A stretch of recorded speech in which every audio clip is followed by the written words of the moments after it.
আমারও আমার স্ত্রীর মারা যাওয়ার পর আমার সম্পত্তি আপনার ফাউন্ডেশনকে দান করব, কিভাবে করব? প্রথম কথা হলো, ধন্যবাদ, আপনি আসুন্নাহ ফাউন্ডেশনে আপনার সম্পত্তি দান করে যেতে চান। দ্বিতীয় কথা হলো, মানুষ মারা যাওয়ার পর তার সকল সম্পদ কোনো জায়গায় দান করা এটা উচিত না, উত্তম না। তাহলে কি করতে হবে? ওয়ারিসদের জন্য কিছু রাখতে হবে।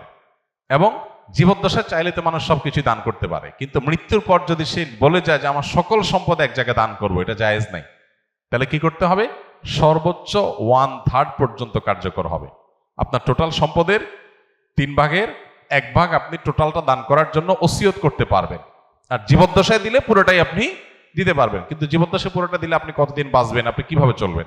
এই জন্য ব্যালেন্স করতে হবে। শরীয়ত আমাদেরকে আনব্যালেন্স হয়ে কোনো কাজ করতে বলে না। মৃত্যুর পর আপনি আমাদের ফাউন্ডেশনে বা যে কোনো দিনই প্রতিষ্ঠানে আপনি ওয়াকফ করতে চান, খুবই ভালো কথা।